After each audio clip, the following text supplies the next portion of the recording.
Ya, kita mulai lagi ya.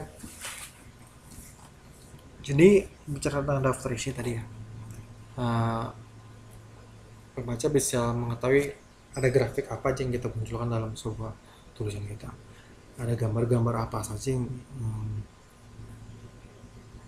kita munculkan dalam sebuah tulisan kita, dan sumber-sumber kita dapat dari mana saja. Cover ini adalah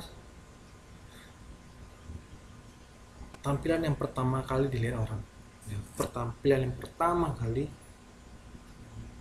membuat pembaca itu tertarik atau tidak tertariknya dalam membaca sebuah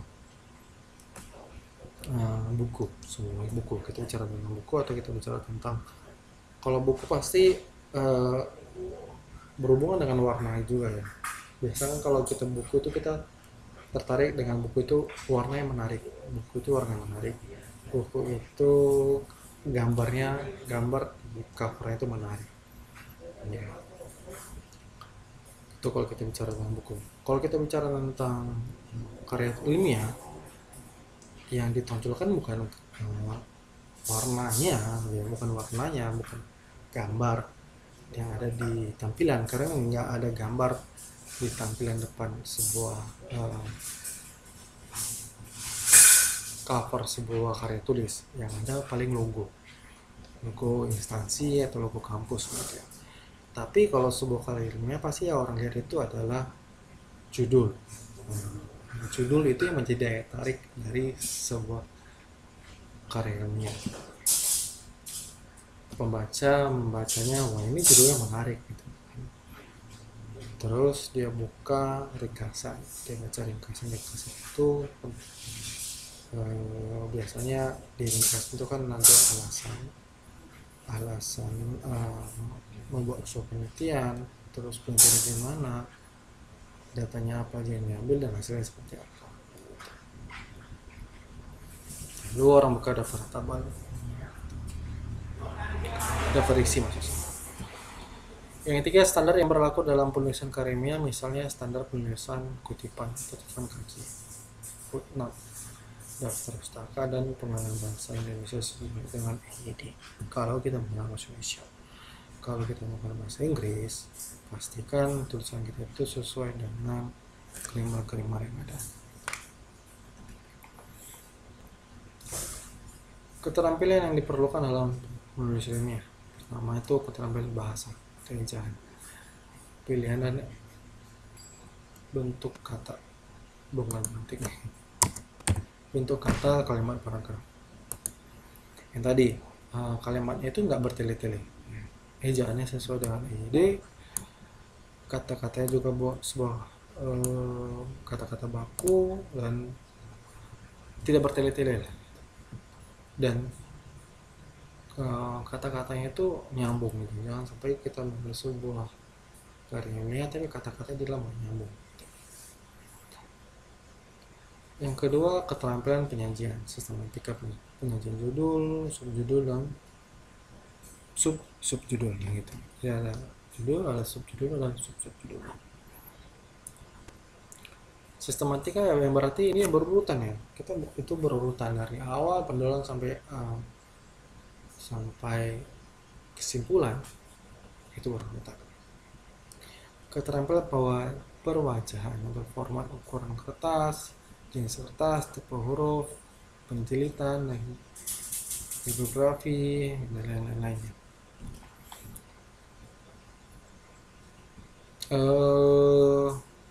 Tipe huruf ini gitu, tipe huruf. Jadi ada huruf-huruf memang kalau yang namanya daftar karya ilmiah kita nggak usah pakai tulisan yang seperti ini. Ini enggak, biasanya kan kita kalau karya ilmiah itu kita pakai Times New Roman gitu ya. Terus tulisannya juga terlalu kecil gitu ya. Jangan seperti ini juga gitu. Tulisannya yang enggak menyulitkan pembaca gitu. Standarnya kan 12, kita pakai Times New Roman, terus fontnya biasanya ukurannya 12. Spasinya itu bisa 1 gitu, bisa 1,5 atau 2. Tapi menurut saya itu kalau saat itu terlalu rapat ya, bisa 1,5 lah minimal.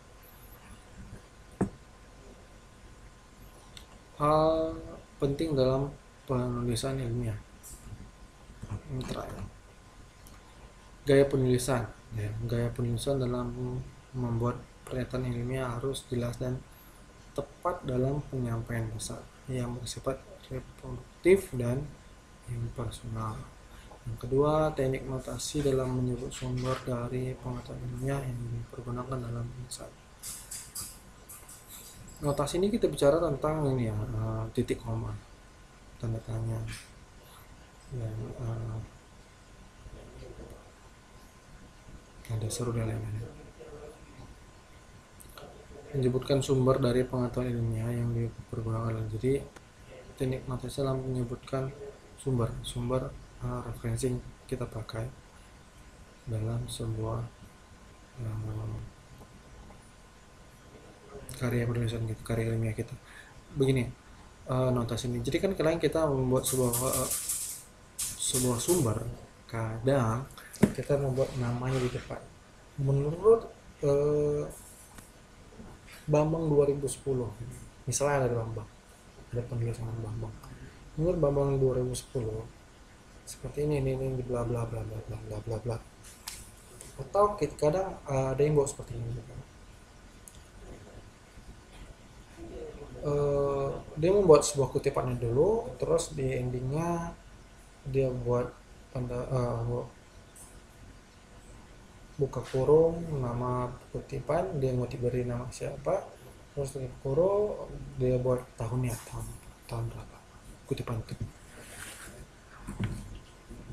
Yang ketiga, penulisan ilmiah harus menggunakan bahasa yang baik dan benar, pasti. Ini biar tidak menyulitkan, biar tidak ambigu juga untuk pembaca. Karena bersifat reproduktif, penerima pesan harus mendapatkan kopi yang sama dengan si pemberi pesan. 5. Karena bersifat impersonal, tulisan ilmiah tidak boleh menggunakan pernyataan yang menggunakan kata ganti penulisnya. Ke-6. Dalam tulisan ilmiah sering digunakan kalimat pasif. Kalimat pasif dan aktif ya. Kalimat pasif itu kalimat yang berawal dengan huruf di, dengan kata di,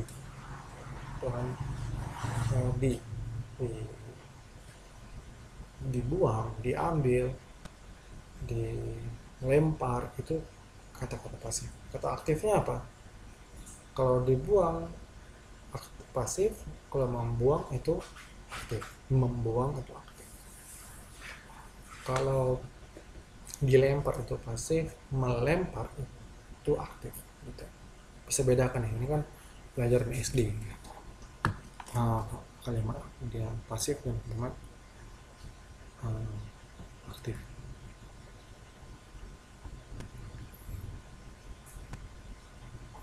Pembahasan secara ilmiah mengharuskan kita berpaling kepada pengetahuan ilmiah sebagai premis argumentasi atau sumber kutipan. Teknik notasi ilmiah dapat menggunakan catatan kaki, tapi lebih disarankan menggunakan teknik kutipan dan sumber rujukan. Catatan kaki ini biasanya kalau ada tulisan, terus ada catatan kaki di sini. Catatan kaki itu diletak di sini, paling bawah. Hurufnya kecil-kecil, hurufnya lebih kecil. Lebih disarankan katanya tadi menggunakan teknik kutipan dan sumber rujukan. Kutipan, jadi kalau kutipan yang kita contohkan tadi, menurut Bambang 2010, sini bla bla bla bla bla bla bla. Oke, sekian. Ada 3 video, sekian dulu. Kalau mau ditanyakan ada yang kurang jelas, bisa langsung ke saya. Sekian dari saya, terima kasih.